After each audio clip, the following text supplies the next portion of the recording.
So this is John and Edward. We got to speak to them on Thursday night on their way from London to Dublin, and here's how we got on. Very happy to be joined on the phone by the phenomenon that is John and Edward. Jedward, how are you? Are you well? I'm John. I'm Edward. Together we are, John Edward, on Spin 1038. Brilliant, guys. But you're currently in Heathrow Airport. What's it been like since you've come out of the house? It's easy because we're in the airport right now and we're just in the X Factor. The thing about us is that we never kind of get to our head or kind of get down, so we're just exactly the same. We're just really, really focused because we just focus on the X Factor tour, which is on next year. It's kind of really cool because it's Christmas and we're kind of going to be able to have time to spend with our family, but not really because we've loads of performances. We've 3 performances on tonight, and then tomorrow night we have another 3, so we're really excited about that because we're going to be working every single day up to Christmas, basically, and then after that we'll be doing loads of work in January. You're going to be on the Toy Show with Ryan Tubridy. Are you a fan of Ryan? Do you like the Late Late Show at all? I think it's so cool because we used to watch Tubridy tonight, and now that he's on the Late Late Show, we haven't even got a chance to watch the day. So it's going to be so cool because it's his first Late Late Toy Show, and it's our first Late Late to be on. We're really, really excited because think about it, it's a toy show. Everyone watches it every single year, and me and John always used to watch it every single year with our family and our granny and granddad. And it's so cool, it's just a Christmassy feeling when you're watching it, kind of going, I want to get that toy, and then kind of great, and then yeah, it's kind of cool. It is. You look forward to it every year. Come here, do you miss the house at all? What was it like living with a bunch of strangers? It was kind of weird because John and I were always really, really close. We had our own room, so it was kind of because everyone else had to share a room, and we kind of had somewhere to kind of go away and just kind of focus on our performances. And then there's in a basement, we always kind of stay focused because we had so much rehearsing to do. Because Brian Freeman gave us all these performances, and the thing was that we knew everyone back home was supporting us, and we kind of wanted to do it for everyone who was supporting. Because we weren't just representing ourselves, we were representing everyone back home in Ireland. So you gave the country a much needed lift. You obviously heard about us getting out of the World Cup. You didn't get to see that match, did you? No, because we were backstage getting ready to go on stage. You're getting ready to go on stage. No time for football at all. Had you auditioned for anything else like the X Factor or anything like that before? Or was this your first talent show? This is our very first, kind of showbiz kind of thing. We're not these showbiz kids kind of go to, any kind of stage school or dancing or any type of stuff. We just kind of just went for it. It's so cool because all our friends listen to Spin 103. So just give a shout out to everyone in the Institute of Education. You guys rock. Come here, I'm going to ask you very quick questions about people in the house, right? Out of all the housemates, who was the messiest? It was probably us. Well, I don't know. We were messy half the week and then clean the first week because we cleaned our room at the beginning of the week and then kind of got gradually dirtier and dirtier. Okay, who was the moodiest? Who's the moodiest, John? Speak up, John. We can't hear you. We'll go Joe McKelvey. Who are you going with? That was random. Who are you going with? Joe McKelvey. Joe McKelvey was the moodiest. Oh, no one's really moody. Who would you say then is the most fun? I think Stacey, John, and me were the ultimate team of fun, in the house. Yeah, you seem to get on the most as well. And who would be the most fanciable? Would you say? The fanciable.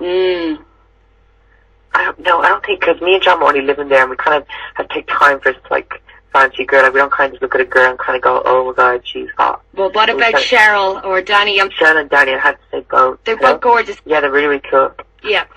So will you be watching the rest of the shows? Will you be watching them at home, or what's the situation? Where will you be watching the rest of the shows? Cool, because we're so happy for everyone else because they're on the show, and we're kind of a fan of the X Factor as well. So now we're going to get to look at them, but we won't get to look at them live because we'll be performing that night with We've got 3 shows on tonight, so really excited because everyone's showing the X Factor is so huge. We're involved in this massive competition, and the only Irish act who's in the final 12. It's kind of cool. What was your favourite performance on the show that you did? What song was your favourite one to do? Our favourite performance, the Britney Spears "Each Other Again" one, because that was kind of it was really kind of cool because Britney Spears one we really like her, and then I think one of our more serious performances, more kind of a different type of style, was Under Pressure, I Said Baby.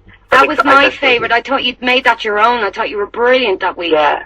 it was really cool because we were in the bottom 2 the week before, so we had to come out and really prove ourselves. Who picks the songs, though? Is it Louis or is it Brian? You know, because you have to do so much Brian dancing. Freeman. Well, Brian Freeman, Evie, and Louis, like Louis has the final choice, but he'll kind of work with them and kind of come up with something, because Louis can't just pick a song that Brian Freeman can't work with, so he kind of they all work together and kind of come up with something really good for us, because you think about all the songs we're given, they're all so well known, they're like had really big impact, and it was real memorable, so that was really cool. Was it hard having to learn all those words off by heart in the week, or did you kind of know all of the songs that you had to perform? No, we had no idea about any of the songs we were given. The only one we kind of knew was Oops, I Did It Again.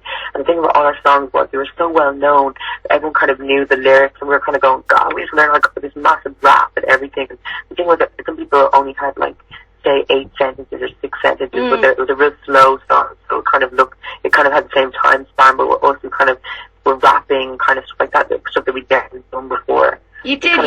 You guys worked the hardest, I think, you know, with all the dance routines, with the rapping, with the singing. You really did work really hard every week, didn't you? Yeah, we worked so hard every week, because like every week was like a different week for us. We knew that if we just got our song down, it'd be like a ticket to get through to next week. And we kind of realized that it was like a race for us. Like, think about it, everyone sprints at the beginning, and then we just wanted to pace ourselves. Like, we're kind of getting into our stride past like week 4. We're kind of just getting like more comfortable and kind of used to the environment, kind of used to the routining. Okay, and did it get to you though, the booing, or did you just kind of block it out? I mean, if it was me up there, there was times I felt like crying for you, you know what I mean? It was just like so mean, horrible people booing, and it's like there's no need for it. Yeah, when people booed us, it wasn't kind of as if we knew all our fans and went back home. It was kind of, I think, there was kind of family and kind of other supporters, there were other acts there, and it was kind of, but at the beginning they booed, and by the end they were all cheering, so I think it just kind of took time for people to kind of get us, and like in week 6 and 7 people were kind of cheering us after our performances.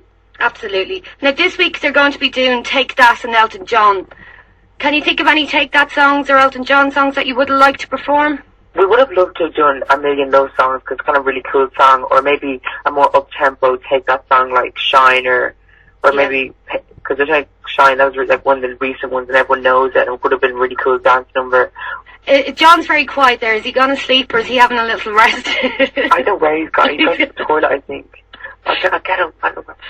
Don't worry. John will usually be on the left, and you're usually on the right. No, John's usually on the right, and I'm on the left. And you're on the left. But then when you see on camera, it's the other way around. But I see, okay. But John... So it goes John, Edward. I see, okay. But Edward said didn't want... You are Edward. Yeah. You said that you didn't want to be on the left for the rest of your life. I heard you saying that last week on the Extra Factor. It was kind of weird. Well, it's not a big deal, because it's kind of weird, because when we're in interviews, usually the interviewer stands that side. When Gemma Leary used to come and talk to us, I was kind of on the other side of John, so John would kind of get to talk first, so it was kind of cool. Yeah, you need a bit of a change, don't you? You get a creak in your neck having to look the same way as all the time.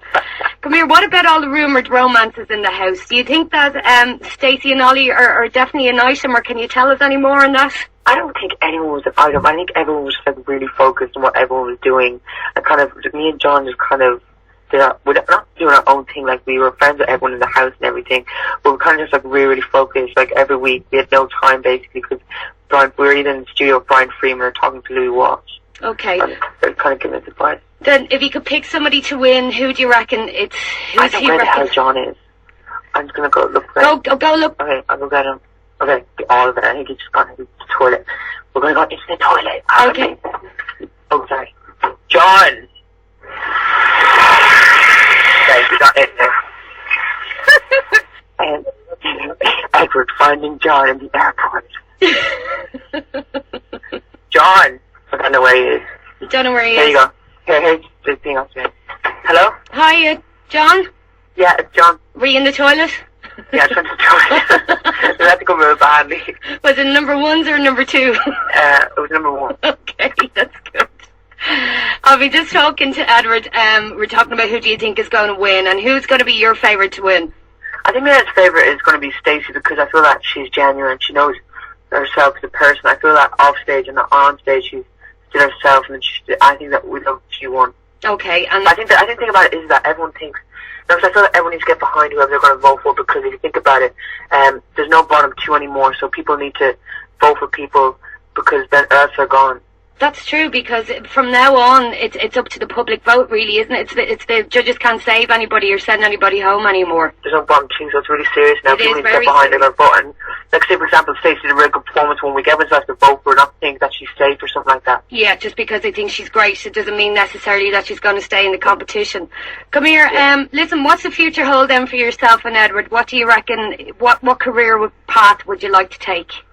I think that for me now, our main focus right now is music, because that's why we came into the competition. Like, we just got to remember ourselves, everything, keep moving forward in the right direction and keep focusing on where we want to go, because I feel that it doesn't come down to you just sitting around and saying, oh my god, I'm the X Factor, and waiting for people to come to you. You got to do what you have to do. So we would love to have a great pop record, and then do, like, different projects in the future. Like, we're cool doing presenting, we're cool doing different TV work, whatever, or like whatever comes our way. So you're not going to the jungle though. You're not in Heathrow Airport on your way to Australia by any chance, no?